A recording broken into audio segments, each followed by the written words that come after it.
Hello, fellow risk takers, and welcome to my worst investment ever. Stories of loss to keep you winning. This is your worst podcast host, Andrew Stotz from A Stotz Academy. And today, I'll be sharing some of my recent work I've been doing on CPI. It's called the Global CPI Chart Book. And the conclusion I make in this is that global CPI saw the second month-on-month uptick in August. Global CPI in 5 tables and 13 charts. That's what I like to call it. Everything you need to know about CPI across the world. But before we get started, what do you think? Will the global CPI slowdown continue, or will it rebound? Welcome to Become a Better Investor community. My name is Andrew Stotz. Let's get started. So let's start with the conclusions. What did I find? First, global CPI saw second month of uptick in August. Developed markets remain below global average, and developed market and emerging markets are now on the rise. So after a year of bringing down inflation, it's coming back up. Developed market Americas CPI had its second uptick, and developed market Europe continues its slide, while developed market Pacific is staying flat. Now next, CPI in emerging markets Asia and frontier markets is reigniting. And emerging markets Europe, it continues its rise. Also, on a country basis, it was the second U.S. CPI uptick. So in other words, the second month. It was a strong first uptick in France for CPI. Japan and UK have been seeing a steady slide in CPI, and Germany is flat. Let's look at the top 5 emerging market countries. CPI in China is flat after a July deflation, where CPI actually went negative. And India is slowing after a pretty big bounce. We've got strong rise in Korea and rising in Russia and Brazil. Now, this is a 89-page presentation with lots of charts and graphs that I think can give you a picture of what's going on with CPI around the world. You can download this chart deck for free by clicking on the Get the PDF link at myworstinvestmentever.com, or just by clicking the link in the description. So let's get started. I like to start at a very high level. What I've done is I've looked at CPI in every country across the world, and then I've looked at their GDP, the size of their economy, and I GDP weighted that CPI to try to find out what's going on in global markets. So first of all, global CPI saw its second monthly uptick in August. Developed markets remains below global, and developed markets and emerging markets are now on the rise. So let's look at the first table in this, and that just shows that economies across the world have a GDP of about $97 trillion and an average CPI of about 5.1. Developed markets have a GDP of about 55 trillion, and CPI was lower than emerging at 4.3. Emerging markets has about $42 trillion in GDP, and CPI was about 6.1%. So let's take a look at this for a moment. We can see that world CPI was 5.1%, and that's down 3 percentage points from 1 year ago. But on a month-on-month basis, it was up 0.3 percentage points. That's the second monthly uptick. So after all of the tightening by the Fed, we still have an acceleration in CPI. Now, it's important to note that acceleration in CPI is almost always directly correlated with oil price. When oil prices rise, CPI rises. And so that is one of the factors that's happening there. The numbers that we have right now for all countries across the world for CPI is August. Right now, as I talk about this, it's October 5th, so we haven't yet seen September's CPIs. But we can look at August for sure across all countries. And we know that oil price rose in September, so it's quite likely that we're going to have a third monthly uptick. In other words, CPI is on the rise. Now, developed market CPI was 4.3%, which is down about 3.3 percentage points from 1 year ago. And month on month, it was up about 0.2 percentage points. It's moved from about a 0.5 percentage point discount to world CPI last year to the current 0.8 percentage point discount. A lot of that's been driven by the fact that the Fed tightened so tightly that it brought down CPI. Now, emerging markets globally, CPI was 6.1, much higher, but it was down 2.6 percentage points from 1 year ago. Month on month, just like developed markets, but even more strongly, CPI in emerging markets was up about 6 percentage points.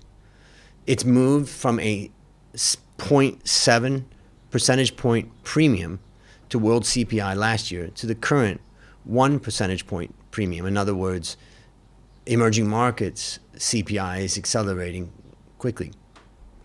So let's first dig in now into the developed region. Later, we'll look at the emerging regions.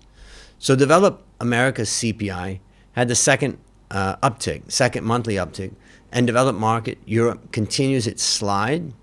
So we're seeing Europe CPI sliding, while developed market Pacific is staying flat at about 4%. So let's look at more detail here. First, developed market Americas is the largest region with $28 trillion of GDP and 3.7% of CPI. Now, that's the lowest of all of the developed markets right now. Developed market Europe has about $15 trillion in GDP and about 5.2% CPI. And finally, developed market Pacific, meaning Japan and Singapore and other countries like Australia. Developed market Pacific has $8 trillion GDP and 3.9% CPI.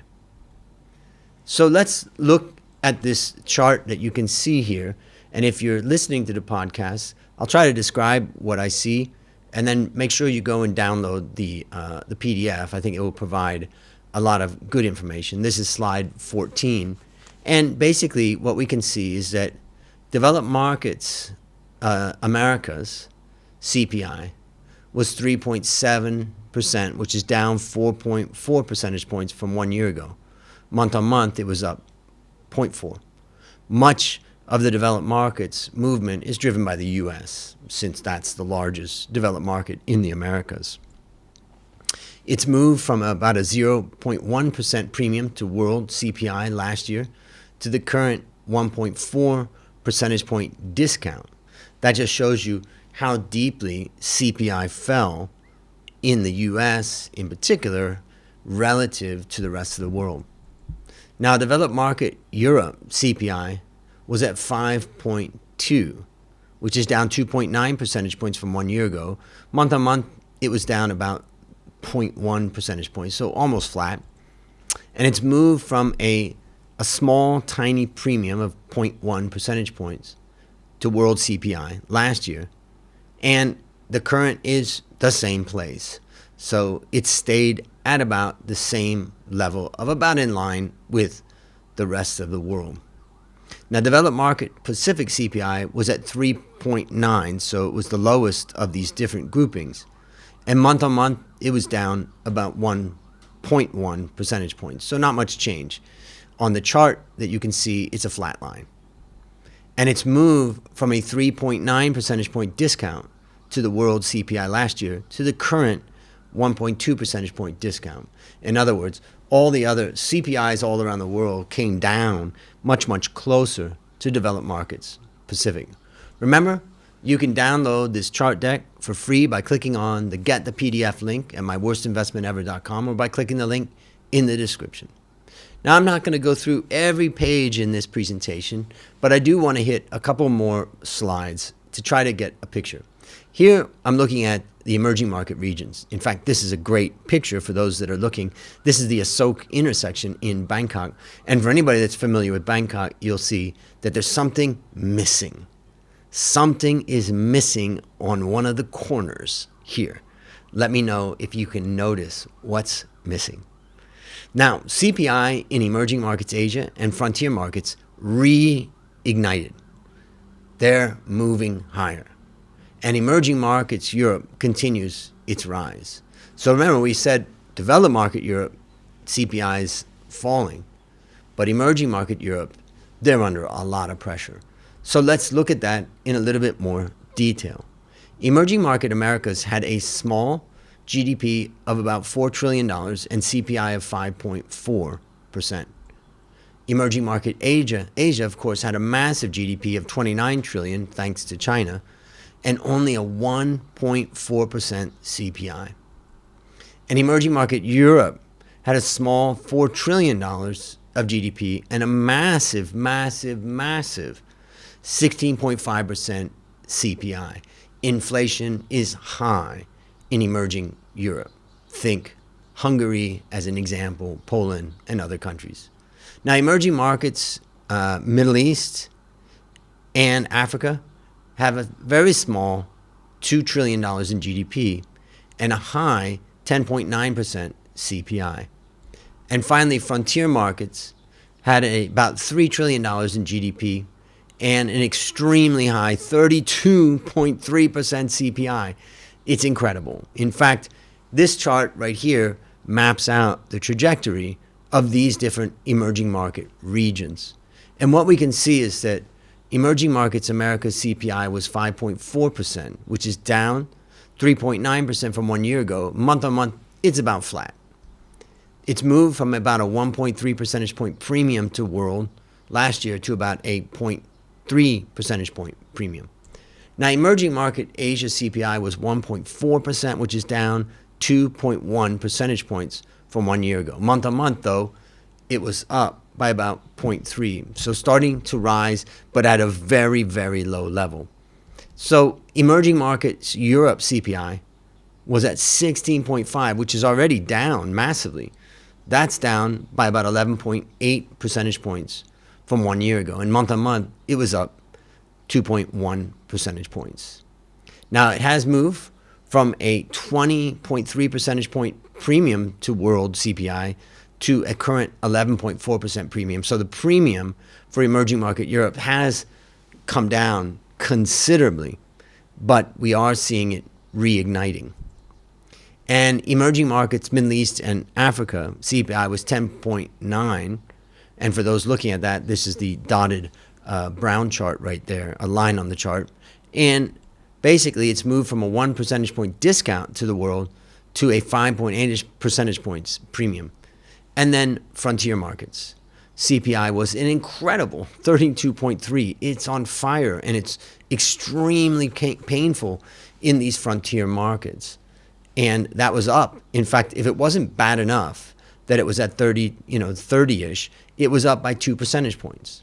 And it's moved from a 18.3 percentage point premium to the world to now a 27 percentage point premium.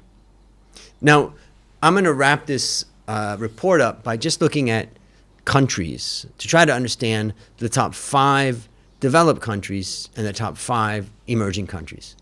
So what we're going to see is that the second U.S. CPI uptick happened in August. There's been a strong first monthly uptick in France. And Japan and UK are in a steady slide. In particular, in the UK's perspective, it's coming down from a high level. And Germany has been flat. So let's just review the countries.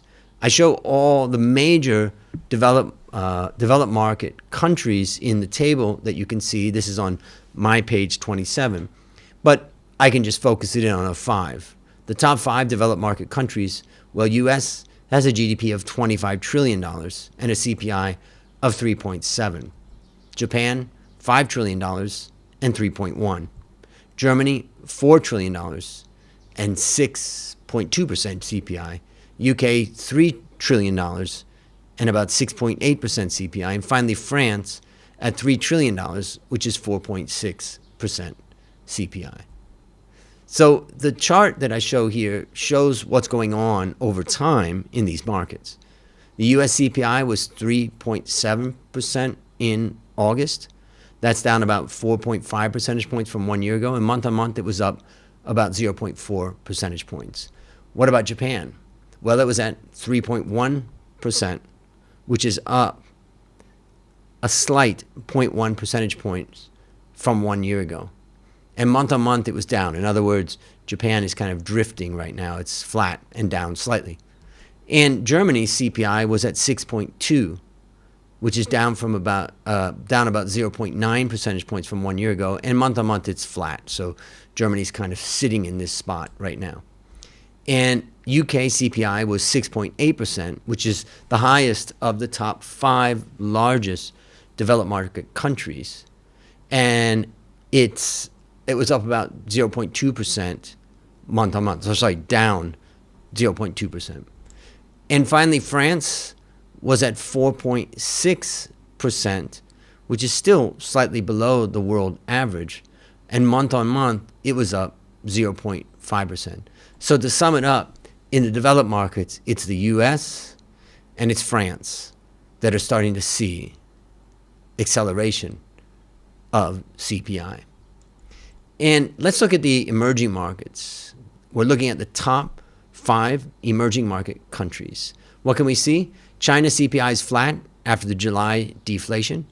India slows, and there's a strong rise in Korea, and it's rising in Russia and Brazil. So in the table here, I highlight in shading the countries I'm going to be talking about. China is $20 trillion in GDP, and CPI was about flat. India, $3.5 trillion in GDP, and CPI was 6.8. Korea, $1.8 trillion in GDP, and about 3.5% inflation. Russia, $1.8 also trillion in GDP, and inflation of 5.2%. And Brazil, $1.8 trillion also of GDP, and a inflation level of 4.7%. So now let's just look at China first. The CPI was at 0.1%, which is down 2.3%. So China was already low. Now it's been down, hovering around zero. In fact, in the month of July, we can see that China actually went into deflation. And I think this signals or shows what's happening in the domestic economy. There's no pricing power, demand is weak, and supply is still there. Now, India's CPI was at 6.8%, which is down a tiny 0.1 percentage point from a year ago. Month on month, it was down 0.6. India actually popped up quite a bit, almost to 8%, very close to 8% in July, and now it's come back down. But I would argue that I think India is probably facing a lot of inflation. And India has always been somewhat of a higher inflation market, especially when you compare it to China. Now, Korea, you may ask, Andrew, why is Korea here in the emerging markets? It's because MSCI is the classification that I use because it's the classification for investors. And for investors, Korea is still an emerging market, and that's because of different liberalizations and other things that are happening in the stock market that make it slightly more difficult for a foreign investor to invest compared to a non-foreign investor. So CPI in Korea was 3.5%, which is down 2.2 percentage points from 1 year ago, but month on month it was up 1.2. And Russia's CPI was at 5.2%, which is down 9.2 percentage points from 1 year ago. Month on month, it was up almost 1 percentage point. And Brazil's CPI was 4.7%, which is down 4.1 percentage points from 1 year ago. And month on month, it was up 0.6. So this gives you a picture of the main countries that I'm looking at right now. So the question I want to come back to in this global CPI chart book for the month of August is, what do you think? Will the global CPI slowdown continue, or will it rebound? My answer to that is I think it will rebound. In other words, CPI will continue to rise. Why do I say that? Because we're already seeing higher oil prices. If the economy stays strong and the soft landing that people are expecting happens, then that means oil price can continue to rise. But I think that what's going to happen eventually is that CPI will rise for a couple more months, and then we're going to go into recession. And when that happens, oil price comes down, and then CPI comes down. I hope that that helped you to think a little bit about CPI, and I want to remind you, you can go to the page, my front page on my worst investment ever, and just look for get the PDF button, and there's a link there, as well as going to the description in the downloads. Ladies and gentlemen, fellow risk takers, I'll see you on the upside.